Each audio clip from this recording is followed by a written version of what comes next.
Resurrectionists, a job that involved retrieving corpses from fresh graves under the cover of night to sell them to anatomy schools. In the 18th and 19th centuries in Great Britain, the demand for fresh bodies for dissection surged dramatically. Medical schools needed them to train students, but the law only allowed the use of bodies of executed criminals. As public executions became rarer, and the need for anatomical knowledge grew, a profitable but repulsive black market emerged. Resurrectionists, or body snatchers as the public called them, worked quickly, silently, and often with the help of bribed cemetery watchmen. They did not steal the clothes or jewelry of the deceased, as by law that would qualify as a serious crime, robbery, for which they could be executed. The theft of the body itself, technically, was not a capital crime. To remove the corpses, they used special spades and tools that allowed them to avoid digging up the entire grave. Typically, they dug a hole only at the head of the coffin, broke the coffin lid with iron hooks, and pulled the body out, leaving the coffin undisturbed. This was done so that the police would have no grounds for charging them with theft, since they were only stealing the body, which, according to some outdated legal interpretations, was not considered property. The work itself was fraught with risk, the risk of being caught by grieving families, who often guarded their dead relatives for the first few weeks after burial, and the risk of infectious diseases. But the biggest risk was justice itself. Although body theft was not punishable by death, public outrage was so great that if caught, resurrectionists were subjected to severe beatings and long prison sentences. The most notorious case that forever changed this profession occurred in 1828 in Edinburgh. Two men, William Burke and William Hare, stopped merely excavating graves and started murdering people to sell their bodies to Dr. Robert Knox. They killed at least 16 people over 10 months. Their crimes shocked Britain and led to the passing of the Anatomy Act in 1832, which legalized the use of unclaimed bodies from workhouses and hospitals for scientific purposes. This finally satisfied the demand of medical schools and put an end to the horrific work of the resurrectionists.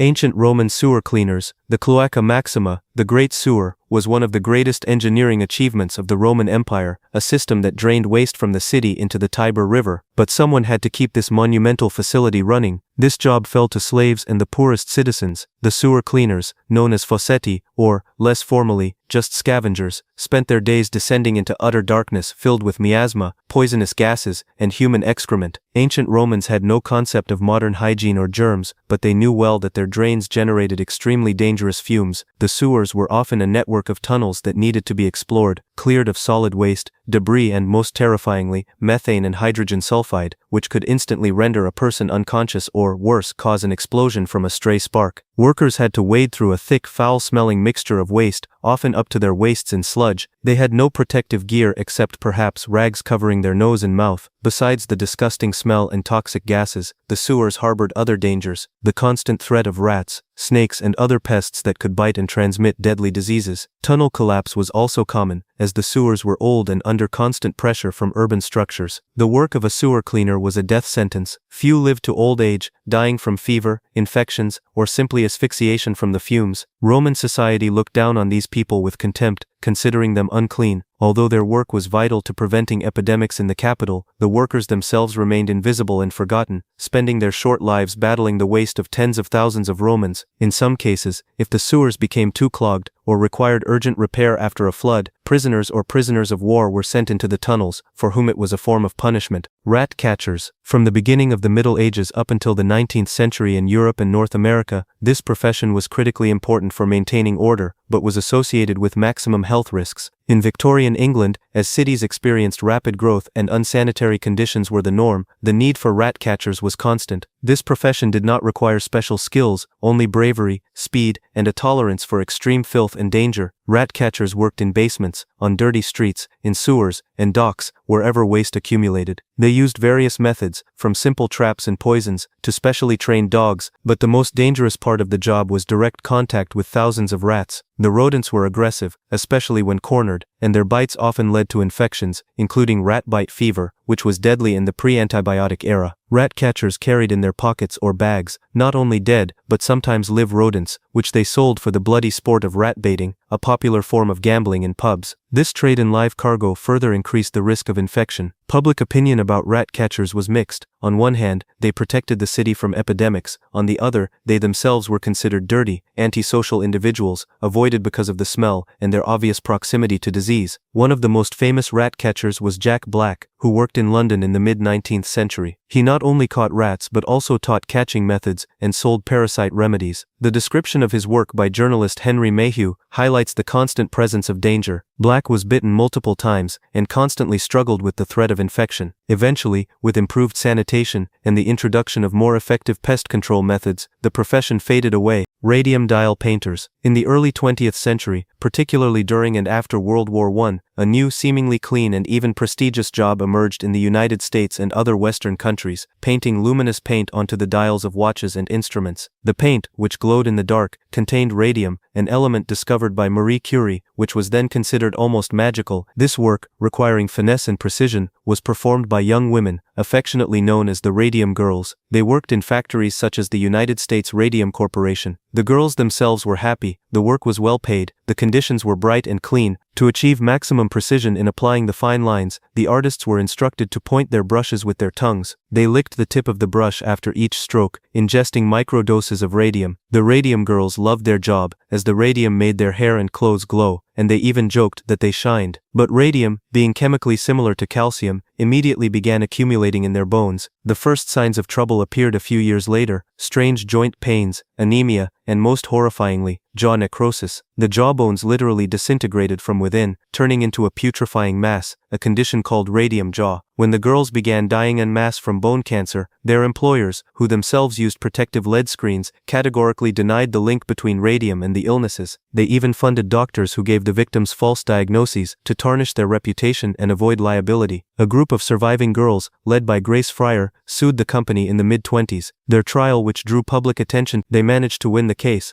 Night soil men. Up until the end of the 19th century, before the advent of modern sewerage systems and plumbing, urban waste in most major cities in Europe and North America was collected manually. Nightmen worked exclusively under the cover of darkness to avoid public shame and to reduce the unbearable stench they produced. Their task was to empty primitive outhouses, cesspits, and buckets of human excrement that accumulated daily in city homes. They manually scooped this waste into large barrels and carts and hauled it outside the city limits. Constant contact with filth led to chronic infectious diseases. Gases produced by the decomposition of waste, such as methane and ammonia, often caused poisoning and dizziness. The social status of the nightmen was at rock bottom. They were avoided. Their profession was an object of ridicule and contempt. They could not live in decent neighborhoods and were forced to settle in the poorest and most disadvantaged parts of the city. The earnings, although higher than those of common laborers, did not compensate for the monstrous working conditions and high mortality rate. The very necessity of working at night to hide their occupation from the public eye underscored its shameful nature. The introduction of modern sewage systems in the early 20th century, for instance in Paris and London, was a salvation for these people, ending this nightmare profession. Log drivers. Between the mid-19th and early 20th centuries, when timber was the main building material in North America and Scandinavia, log drivers, or bossdocks, were indispensable. Their job was to guide huge rafts and individual logs down rivers from logging sites to sawmills. The main danger lay in log jams, massive accumulations of logs that got stuck on river bends. Such a jam could suddenly break free, sweeping everything in its path. The driver's task was to walk across the floating logs, using long spiked poles to find and dislodge the key log that held the entire structure. One wrong move could lead to a fall into the icy water, where a log could instantly crush a person. The icy water caused immediate shock and hypothermia, and the heavy sliding logs left no chance of resurfacing. The work lasted from dawn till dusk, in harsh climates, and they lived in primitive camps or on the rafts. They were far from civilization for most of the year. Only with the advent of railroads and trucks, which became a safer and more efficient way to transport timber, did the log driving profession gradually disappear. Human computers. From the late 19th century to the mid-20th century, before the arrival of electronic calculating machines, there existed a profession requiring exhausting mental labor. These were people, most often women, whose job was to perform complex mathematical calculations by hand. These computers worked in government agencies, universities, and critically, in the aerospace and military industries, such as NASA or ballistic laboratories. They calculated projectile trajectories, navigation tables for aviators, astronomical data, and later, orbits for space missions. The workday consisted of long hours of multiplication, division, and the use of logarithmic tables. An error in the calculations could cost a pilot's life or lead to a mission failure. Despite the critical importance of their work, the pay was often low, especially for women. This work was exhausting not physically, but mentally. The constant strain on the eyes and brain, the need to maintain 100% concentration throughout the day, led to headaches, eye fatigue, and nervous exhaustion. The work was highly specialized, but was perceived by society as routine and mechanical until the breakthrough in space exploration occurred. It was the human computers, such as Katherine Johnson, Dorothy Vaughan and Mary Jackson, who worked at NASA, who played a decisive role in the American space program. However, thousands of other names remained unknown. The emergence of the first electronic computers, like ENIAC, replaced these thousands of people.